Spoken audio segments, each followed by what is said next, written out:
ಎಲ್ಲರಿಗೂ ನನ್ನ ವಿನಯಪೂರ್ವಕವಾದ ನಮಸ್ಕಾರ. ಇವತ್ತು ಇಂತಹ ಒಂದು ಯೋಜನೆಗೆ ಬಹುಶಃ ಕರ್ನಾಟಕ ರಾಜ್ಯದ ರೈತರ ಒಂದು ಮುಖದಲ್ಲಿ ಇವತ್ತು ಒಳ್ಳೆಯ ಒಂದು ಪ್ರಕಾಶ ಕೊಡುವಂತಹ ಯೋಜನೆ. ಇವತ್ತು ನಮ್ಮ ನೆಚ್ಚಿನ ಮುಖ್ಯಮಂತ್ರಿಯವರು, ಬಹುಶಃ ಜನಪ್ರಿಯ ಮುಖ್ಯಮಂತ್ರಿಯವರು ಮತ್ತು ಈ ಯೋಜನೆಗಳಿಗೆಲ್ಲ ಕಾರಣಭೂತರು ಬಿಟ್ರೆ ಅದು ನಮ್ಮ ಮುಖ್ಯಮಂತ್ರಿಯವರು, ನಮ್ಮ ಸಚಿವ ಸಂಪುಟದ ಎಲ್ಲ ಸದಸ್ಯರುಗಳು ಸಂಪೂರ್ಣವಾದ ರೈತರ ಹೆಸರಿಗೆ ರೈತರಿಗೆ ಇವತ್ತು ಕಾರ್ಯಕ್ರಮ ಮಾಡ್ತೀನಿ ಅಂತ ಬಿಟ್ರೆ ಇಡೀ ನಮ್ಮ ಪಕ್ಷ, ನಮ್ಮ ಸರ್ಕಾರ, ನಮ್ಮ ಮುಖ್ಯಮಂತ್ರಿಯವರು, ನಮ್ಮ ಉಪಮುಖ್ಯಮಂತ್ರಿಯವರು ಎಲ್ಲರೂ ಸೇರಿ ಇವತ್ತು ಒಮ್ಮತದಿಂದ ಈ ಒಂದು ತೀರ್ಮಾನವನ್ನು ಮಾಡಿದ್ದೀವಿ. ಬಹುಶಃ ಈ ಕಾರ್ಯಕ್ರಮ ಕೇಂದ್ರ ಸರ್ಕಾರದವರು ಪ್ರಧಾನಮಂತ್ರಿ ಕುಸುಮ್ ಸಿ ಯೋಜನೆಯನ್ನ 1919ನೇ ಇಸ್ವಿಯಲ್ಲಿ ಅದನ್ನ ಪ್ರಕಟಣೆ ಮಾಡಿದರೂ ಸಮೇತ 2021ನೇ ಇಸ್ವಿಯಲ್ಲಿ ಸುಮಾರು 3.5 ಲಕ್ಷ ರೈತರ ಪಂಪ್ಸೆಟ್ಗಳಿಗೆ ಕುಸುಮ್ ಸಿಯಲ್ಲಿ ಕರೆಂಟ್ ಕೊಡಬೇಕೆಂಬುದಾಗಿ ಯೋಜನೆಯನ್ನು ಕರ್ನಾಟಕ ಸರ್ಕಾರಕ್ಕೆ ಕೊಟ್ಟಿತ್ತು. ಆದರೆ ಕಾರಣಾಂತರದಿಂದ ನಮ್ಮ ಈ ಸರ್ಕಾರ ಬಂದ ಮೇಲೆ ನಾವು ಹೋಗಿ ನೋಡಿದರೆ ಬಹುಶಃ ಅದನ್ನ ಇನ್ನೂ ಪ್ರಾರಂಭ ಮಾಡಿರಲಿಲ್ಲ. ಅದಕ್ಕೋಸ್ಕರವಾಗಿ ನಾನು ಮತ್ತು ನಮ್ಮ ಇಂದಿನ ಪ್ರಧಾನ ಕಾರ್ಯದರ್ಶಿಗಳು ಗೌರವ್ ಗುಪ್ತಾ ಅವರು ಇಲ್ಲಿದ್ದಾರೆ. ನಾವು ಅಂದಿನ ಕೇಂದ್ರ ಸಚಿವರ ಹತ್ರ ಹೋಗಿ ಅವತ್ತು ಭೇಟಿ ಮಾಡಿ ಇದಕ್ಕೆ ತಾವು ಈ ರಿನ್ಯೂವಲ್ ಮಾಡಿಕೊಡಬೇಕೆಂಬುದಾಗಿ ಹೇಳಿದಾಗ ಸುಮಾರು ಹೆಚ್ಚಿಗೆ ಆವತ್ತಿದ್ದದಕ್ಕಿಂತ ಸುಮಾರು ಹೆಚ್ಚಿನ ಒಂದು ಇದನ್ನ ಮಾಡಲಿಕ್ಕೆ ಅವರು ಅನುಮತಿಯನ್ನು ಕೊಟ್ಟಿದ್ದರು. ನಮ್ಮ ಮುಖ್ಯಮಂತ್ರಿಯವರು ಅದನ್ನ ರಾಜ್ಯ ಸಂಪುಟ ಸಭೆಯಲ್ಲಿ ಇಟ್ಟು ನಮಗೆ ಅದಕ್ಕೆ ಅನುಮತಿಯನ್ನು ಕೊಟ್ಟು ಈ ಚಾಲನೆಯನ್ನು ಮಾಡುವಂತಹ ಕೆಲಸಗಳನ್ನು ಮಾಡಿದ್ದೀವಿ. ಬಹುಶಃ ಇದೊಂದು ಮಹತ್ವಾಕಾಂಕ್ಷಿ ಯೋಜನೆಯಾಗಿದ್ದು ಸುಮಾರು 2400 ಮೆಗಾವಾಟ್ ಈ ಪ್ರಥಮ ಬಾರಿಗೆ ಈಗ ಮಾಡುವಂತಹ ಕೆಲಸಗಳನ್ನು ಮಾಡಿದ್ದೀವಿ. ತಮ್ಗೆ ಗೊತ್ತಿರುವಂಗೆ ಇದಕ್ಕೆ ನಮ್ಮ ಸಬ್ ಸ್ಟೇಷನ್ಗಳು ಬೇಕಾಗಿದೆ. ಕೃಷಿಗೆ ಯಾವ ಸಬ್ ಸ್ಟೇಷನ್ಗಳಿದೆ ಅದನ್ನ ಗುರುತು ಮಾಡಿ ನಮ್ಮ ಕೆಪಿಟಿಸಿಎಲ್ ಅವರು ಸಮೇತ ನಮ್ಮ ಪಂಕಜ ಪಾಂಡೆ ಅವರು ಇರ್ಬೋದು, ಎಲ್ಲ ಎಸ್ಕಾಂ ಎಂಡಿಗಳು ಅಧ್ಯಕ್ಷರುಗಳು ಆಸಕ್ತಿ ವಹಿಸಿ ಇವತ್ತು ಈ ಕಾರ್ಯಕ್ರಮಗಳನ್ನು ಪ್ರಾರಂಭ ಮಾಡಲಿಕ್ಕೆ ಮಾಡ್ತಾ ಇದ್ದಾರೆ. ಬಹುಶಃ ನಾವು ಇವತ್ತು ಗೌರಿಬಿದನೂರಲ್ಲಿ ಈ ಕಾರ್ಯಕ್ರಮ ಮಾಡಬೇಕಾದ್ರೆ ನಮ್ಮ ಮುಖ್ಯಮಂತ್ರಿ ಅದಕ್ಕೆ ಕಾರಣ. ಯಾಕಂದ್ರೆ ಬಿಟ್ರೆ ಕೋಲಾರ ಜಿಲ್ಲೆ ನೀರಾವರಿದ ಅವಶ್ಯಕತೆ ಇದೆ, ಪಂಪ್ಸೆಟ್ಗಳು ಇಲ್ಲಿ ಬೇಕಾಗಿದೆ ಎಂಬ ಉದ್ದೇಶದಿಂದ ಇವತ್ತು ಗೌರಿಬಿದನೂರಲ್ಲಿ ನಮ್ಮ ಡಿಸ್ಟ್ರಿಕ್ಟ್ ಇನ್ಚಾರ್ಜ್ ಮಿನಿಸ್ಟರ್ ಇದ್ದಾರೆ ಡಾಕ್ಟರ್ ಸುಧಾಕರ್ ಅವರು. ಬಹುಶಃ ಸುಧಾಕರ್ ಅವರು ಭಾರಿ ಆಸಕ್ತಿಯನ್ನು ವಹಿಸಿದ್ದಾರೆ. ಅದೇ ರೀತಿಯಲ್ಲಿ ಇವತ್ತು ನಮ್ಮೊಟ್ಟಿಗೆ ನಮ್ಮ ರಾಜೇಗೌಡರು ಇದ್ದಾರೆ. ಬಹುಶಃ ಅವರು ಕಡೀಲ್ದು ಚೇರ್ಮನ್ ಆಗಿದ್ದಾರೆ, ಅದೇ ರೀತಿ MLA ಆಗಿದ್ದಾರೆ, ಕಡೀಲ್ ಚೇರ್ಮನ್ ಆಗಿದ್ದಾರೆ. ಅದೇ ರೀತಿಯಲ್ಲಿ ಇವತ್ತು ಅವರು ಸಮೇತ ಆಸಕ್ತಿಯನ್ನು ವಹಿಸಿಕೊಂಡಿದ್ದಾರೆ. ಬಹುಶಃ ನಾನು ಒಂದು ಮಾತು ಹೇಳ್ತೀನಿ, ಇವತ್ತು ಸಾಕಷ್ಟು ಜನ ಎಲ್ಲರೂ ಇವತ್ತು ನಮಗೆ ಸಹಕಾರ ಕೊಡ್ತಾ ಇದ್ದಾರೆ. ಅದರಲ್ಲಿ ಸಮೇತ ಇವತ್ತು ಈ ಒಂದು ಯೋಜನೆಗೆ ನಮ್ಮ ಈ ಕ್ಷೇತ್ರದ ಶಾಸಕರು ಬಹುಶಃ ನಾವು ಗೌರಿಬಿದನೂರಿನಲ್ಲಿ ಮಾಡಬೇಕಾದ್ರೆ ನಾವು ಹಿಂದೆ ಮುಂದೆ ಅದರ ವಿಚಾರ ಯೋಚನೆ ಮಾಡಲೇ ಇಲ್ಲ. ಯಾಕೆಂದ್ರೆ ನನ್ಗೆ ಗೊತ್ತಿದೆ ಕುರುಸ್ವಾಮಿಗೌಡರು ಶಕ್ತಿವಂತರು, ಡಿಸ್ಟ್ರಿಕ್ಟ್ ಇನ್ಚಾರ್ಜ್ ಮಿನಿಸ್ಟರ್ ಶಕ್ತಿವಂತರಿದ್ದಾರೆ. ಅದೇ ರೀತಿಯಲ್ಲಿ ನಮ್ಮ ಶಿವಶಂಕರ್ ರೆಡ್ಡಿ ಅವರು ನನ್ನ ಸಹೋದರಿಗಳಾಗಿದ್ದರು. ಇಂಥ ಎಲ್ಲರೂ ಇರುವಾಗ ಈ ಯೋಜನೆಯನ್ನ ಇಲ್ಲಿ ಪ್ರಾರಂಭ ಮಾಡಿದ್ವಿ. ಯಾಕೆಂದ್ರೆ ಹೇಳಿದ್ರೆ ಬಹುಶಃ ಇದನ್ನು ಇಡೀ ರಾಜ್ಯದ ಜನ ನೋಡ್ತಾ ಇದ್ದಾರೆ. ಇವತ್ತು ನಮ್ಮ KH ಪಾಟೀಲ್ ಅವರು ಸಮೇತ ಈ ಒಂದು ಇದರಲ್ಲಿ ಸಮಾರಂಭದಲ್ಲಿ ಭಾಗವಹಿಸಿದ್ದಾರೆ.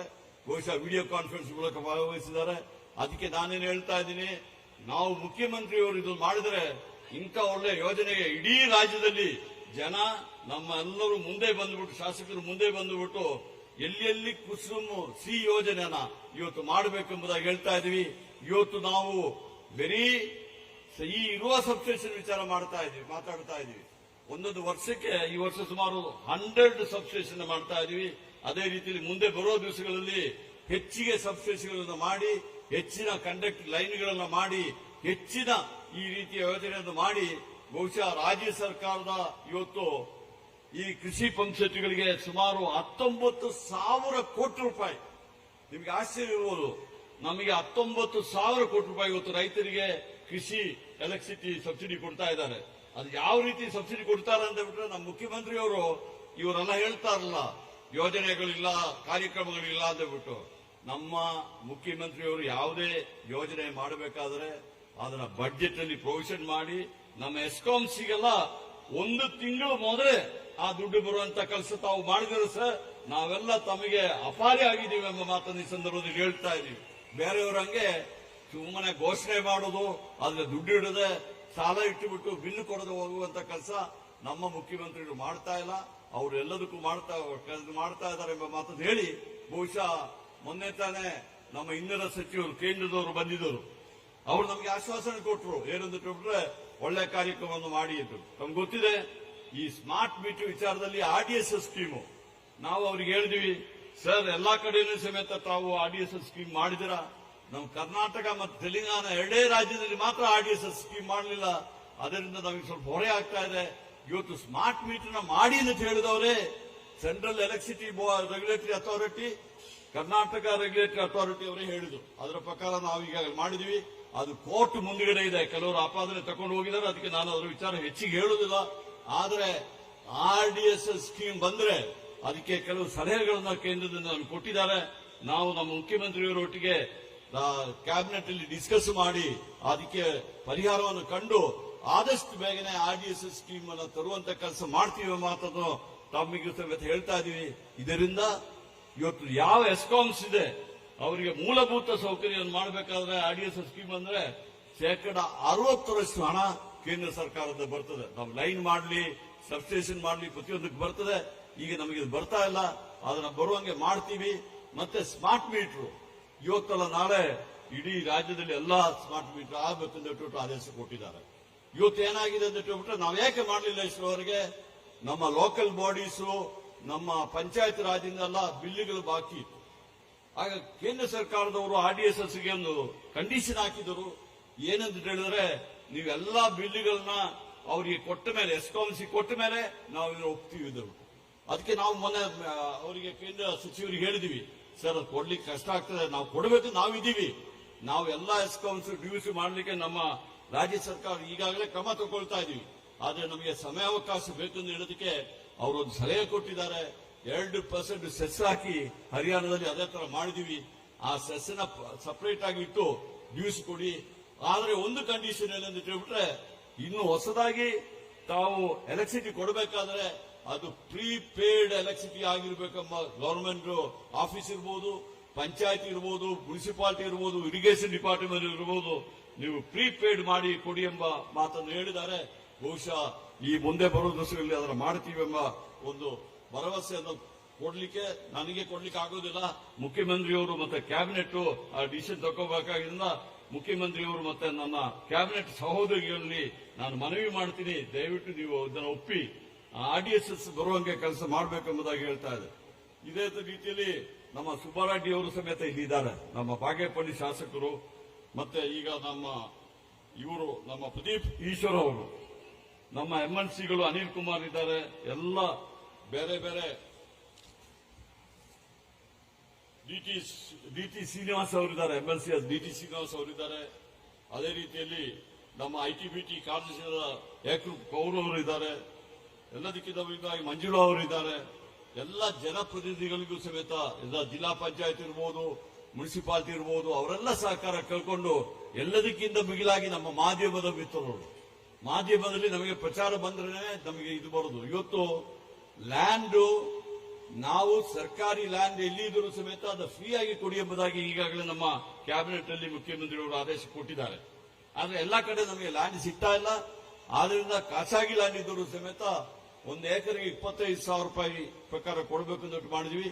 2 ವರ್ಷಕ್ಕೆ ಅದು ಹೆಚ್ಚಿಗೆ ಮಾಡ್ತಾ ಇದ್ವಿ. ಈಗ ಮೊನ್ನೆ ತಾನೇ ನಾವು ಇದಕ್ಕೆ ಹೋಗಿದ್ವಿ, ಪಾವಗಡಕ್ಕೆ ಹೋದಾಗ ಬಹುಶಃ ಇಡೀ ಹಿಸ್ಟ್ರಿಯಲ್ಲಿ ಪಾವಗಡದಂತ ಒಂದು ಸೋಲಾರ್ ಪಾರ್ಕ್ ಬರಲೇ ಇಲ್ಲ. ಆ ಸೋಲಾರ್ ಪಾರ್ಕ್ ನೋಡಿದ್ರೆ ನಾನು ಹೋಗಿದೆ. ನಮ್ಮ ಶಿವಕುಮಾರ್ ಅವರು ಡೆಪ್ಯೂಟಿ ಚೀಫ್ ಮಿನಿಸ್ಟರ್ ಬಂದಿದ್ದರು. ಮುಖ್ಯಮಂತ್ರಿ ಸಿದ್ದರಾಮಯ್ಯ ಇದ್ದಾಗ, ಮತ್ತೆ ಎನರ್ಜಿ ಮಿನಿಸ್ಟರ್ ಡೆಪ್ಯೂಟಿ ಶಿವಕುಮಾರ್ ಇದ್ದಾಗ ಡೆಪ್ಯೂಟಿ ಚೀಫ್ ಮಿನಿಸ್ಟರ್ ಈಗ ಆಗಿರ್ಲಿಲ್ಲ, ಆಗ ಎನರ್ಜಿ ಮಿನಿಸ್ಟರ್ ಆಗಿದ್ದರು. ಅಲ್ಲಿ ನಾವು ಹೋದಾಗ ರೈತರು ಬಂದು ನಮಗೆ ಒಂದು ಮಾತು ಹೇಳ್ತಾರೆ, ನೀವು 10,000 ಎಕರೆ ನಾವು ಕೊಟ್ಟಿದ್ದೀವಿ ನಿಮಗೆ, ಇನ್ನೊಂದು 10,000 ಎಕರೆ ಕೊಡ್ಲಿಕ್ಕೆ ರೆಡಿ ಇದೆ ನಿಂತು ನೀವು ಎಲ್ಲಿಯಾದ್ರೂ ಕೇಳಿದ್ರ? ರೈತರೇ ಬಂದುಬಿಟ್ಟು ಯಾಕೆ ನಾವು ಲ್ಯಾಂಡ್ ಪರ್ಚೇಸ್ ಮಾಡ್ತಾ ಇಲ್ಲ, ಲೀಸಿಗೆ ತಗೊಳ್ತಾ ಇದೀವಿ, ವರ್ಷ ವರ್ಷ ಲೀಸ್ ಕೊಡ್ತೀವಿ ಅವರಿಗೆ. ಆ ಲೀಸ್ ಆದ್ಮೇಲೆ ಲ್ಯಾಂಡ್ ಅವರಿಗೆ ವಾಪಸ್ ಹೋಗ್ತದೆ. ಆ ಉದ್ದೇಶದಿಂದ ಇನ್ನೊಂದು 10,000 ಮಾಡ್ಲಿಕ್ಕೆ ಈಗಾಗಲೇ ನಮ್ಮ ಡ್ರಾಫ್ಟ್ ರಾಜೇಗೌಡರು, ನಮ್ಮ MD ಅವರು ಎಲ್ಲ ಈಗಾಗಲೇ ಕ್ರಮ ತಗೊಳ್ತಾ ಇದ್ದಾರೆ. ಬಹುಶಃ ಆ ಕಾರ್ಯಕ್ರಮ ಸಮೇತ ಮಾಡ್ತೀವಿ. ಅದ್ರಲ್ಲಿ ವಿಶೇಷ ಏನಂತ ಹೇಳಿದ್ರೆ, ನಾವು ಹೋದಾಗ ಮುಖ್ಯಮಂತ್ರಿಯವರೇ ತಾವೊಂದು ಮಾವಿನ ಗಿಡ ಅಲ್ಲಿ ನಟ್ಟಿದ್ದೀರಾ ಸರ್, ತಾವೊಂದು ಮಾವಿನ ಗಿಡ ನಟ್ಟಿದ್ದೀರಾ ಪಾವಗಡದಲ್ಲಿ, ಆ ಸೋಲಾರ್ ಇದರಲ್ಲಿ. ಈಗ ಅದು ಕಾಯಿ ಬಂದ್ಬಿಟ್ಟು ಹಣ್ಣಾಗಿದೆ, ಮುಖ್ಯಮಂತ್ರಿಯವರೇ ಬಂದ್ಬಿಟ್ಟು ಇದನ್ನಂತ ಇದು ಮಾಡಬೇಕು ನೋಡಬೇಕು ಎಂಬುದಾಗಿ ಆ ಗ್ರಾಮಸ್ಥರು ನಮ್ಮಲ್ಲಿ ಬೇಡಿಕೆ ಇಟ್ಟಿದ್ದಾರೆ. ನೀವು ಹೋಗಿ ನಿಮ್ಮ ಕೈಯಲ್ಲಿ ಏನ್ ಕೆಲಸ ಮಾಡಿದ್ರೆ ದಯವಿಟ್ಟು ನಾವು ನಿಮ್ಮನ್ನು ಕರಿತೀವಿ, ನೀವು ಅಲ್ಲಿ ಬರಬೇಕು ಎಂಬುದಾಗಿ ತಮ್ಮಲ್ಲಿ ಕೇಳ್ಕೊಂಡು, ನಮ್ಮ ಪುಟ್ಟಸ್ವಾಮಿಗೌಡರು ಬಹುಶಃ ಇವತ್ತು ಈ ಯೋಜನೆ ಮಾಡ್ತಾ ಇದ್ದೀವಿ.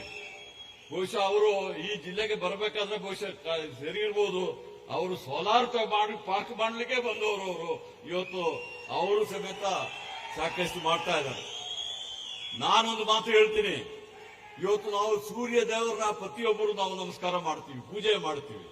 ಇವತ್ತು ಸೂರ್ಯ ನಮಗೆ ಇಷ್ಟೊಂದು ನೇಚರಲ್ ಆಗಿ ಇಂಥ ಎಲೆಕ್ಟ್ರಿಸಿಟಿ ಕೊಡ್ತಾ ಇದ್ದಾರೆ, ನಾವು ಅದನ್ನು ಉಪಯೋಗಿಸಿಕೊಳ್ಳೋಣ ಎಂಬ ಮಾತನ್ನು ಈ ಸಂದರ್ಭದಲ್ಲಿ ಹೇಳಿ, ಬಹುಶಃ PM ಸೂರ್ಯಗೌಡರು ನಮ್ಮಲ್ಲಿ ಬೇಡಿಕೆ ಕಡಿಮೆ ಆಗಿದೆ ಯಾಕಂದ್ರೆ ಬಿಟ್ರೆ ನಾವು ಗೃಹಜ್ಯೋತಿ ಕಾರ್ಯಕ್ರಮ ಕೊಡ್ತಾರೆ, 200 ಮೀಟರ್ ತನಕ ಅವರಿಗೆಲ್ಲ ಫ್ರೀ ಕೊಡ್ತಾ ಇದೀವಿ. ಅದರಿಂದ ಸೂರ್ಯಗರಿಗೆ ಹೆಚ್ಚಿಗೆ ಬೇಡಿಕೆ ಬರ್ತಾ ಇಲ್ಲ. ಆದರೂ ನಾನು ತಮ್ಮಲ್ಲಿ ವಿನಂತಿ ಮಾಡ್ತೀನಿ, ಪ್ರತಿಯೊಬ್ಬರು ಮನೆ ಮೇಲೆ ಸೂರ್ಯಗರ ಹಾಕೋಬೇಕು. ಯಾಕೆಂದ್ರೆ ಬಿಟ್ರೆ ನಿಮಗೆ ಹೆಚ್ಚಿಗೆ ಉತ್ಪಾದನೆ ಬಂದ್ರೆ ನಮ್ಮ ಎಸ್ಕಾಮ್ಸಿ ಕೊಡಬಹುದು. ರಾತ್ರಿ ಹೊತ್ತು ನಾವು ಎಸ್ಕಾಮ್ಸ್ ಅವ್ರು ನಿಮಗೆ ಕೊಡ್ತೀವಿ, ಹೆಚ್ಚಿಗೆ ಬಂದ್ರೆ ಅದಕ್ಕೆ ದುಡ್ಡು ಸಮೇತ ಕೊಡ್ತೀವಿ ಎಂಬ ಮಾತನ್ನು ಈ ಸಂದರ್ಭದಲ್ಲಿ ಹೇಳಿ, ಅದು ಸಮೇತ ತಾವು ಹೆಚ್ಚಿಗೆ ಪ್ರಯೋಜನ ಪಡಿಬೇಕೆಂಬುದಾಗಿ ಹೇಳಿ, ಬಹುಶಃ ನಾನು ನನ್ನ ಮಾತಲ್ಲಿ ಮುಖ್ಯಮಂತ್ರಿ ಅವರಿಗೆ ನಾನು ಎಷ್ಟೇ ಹೇಳಿದ್ರು ಮಾತು ನಿಮಗೆ ಮುಗಿದಿಲ್ಲ. ಅದರಿಂದ ನಿಮಗೆ ಅನಂತ ಅನಂತ ಅನಂತ ಧನ್ಯವಾದಗಳನ್ನು ಹೇಳಿ, ಈ ರೈತರ ಒಂದು ಮುಖ ನೋಡ್ಲಿಕ್ಕೆ ಹಸನವಾದ ಮುಖ ನೋಡ್ಲಿಕ್ಕೆ ಅವಕಾಶ ಮಾಡಿಕೊಡ್ಲಿಕ್ಕೆ ತಮಗೆ ವಂದಿಸಿ, ವೇದಿಕೆ ಮೇಲೆ ಇರುವವರ ಎಲ್ಲರಿಗೂ ನಾನು ವಂದಿಸಿ, ಮುಖ್ಯವಾಗಿ ಇಲ್ಲಿ ಬಂದವರು ತಾವು ಇಷ್ಟು ಹೊತ್ತು ತಾವೆಲ್ಲ ಇದ್ದೀರಾ, ನಮಗೆ ಹೆದರಿಕೆ ಆಗ್ತದೆ. ಏನಂದ್ರೆ ಹೆಚ್ಚು ಜನ ಬಂದುಬಿಟ್ರೆ ನಾವು ಸ್ಟಾಂಪೇಡ್ ಆಗ್ತದೆ ಅಂತ ಹೇಳ್ಬಿಟ್ಟು ನಾವು ಏನ್ ಹೇಳ್ತಾರೆ, ಮುಖ್ಯಮಂತ್ರಿ ಹೋದಲ್ಲೆಲ್ಲ ಜಾಸ್ತಿ ಜನ ಬರ್ತಾರೆ ಸ್ಟಾಂಪೇಡಿಗೆ, ಬಟ್ ಆಗಬಾರ್ದು ಉದ್ದೇಶದಿಂದ ಇವತ್ತು ಆದರೂ ಇಷ್ಟೊಂದು ಹೆಚ್ಚಿನ ಸಂಖ್ಯೆಯಲ್ಲಿ ತಾವೆಲ್ಲ ಬಂದಿದ್ದೀರಾ, ನಮಗೆಲ್ಲ ಒಳ್ಳೇದಾಗಲಿ ಎಂಬುದಾಗಿ ಮಾತನ್ನು ಹೇಳಿ, ಮಾಧ್ಯಮದವರಿಗೆ ನನ್ನ ವಂದನೆಗಳನ್ನು ಹೇಳಿ ನನ್ನ ಮಾತುಗಳನ್ನು ಮುಗಿಸ್ತೀನಿ. ಜೈ ಹಿಂದ್, ಜೈ ಕರ್ನಾಟಕ.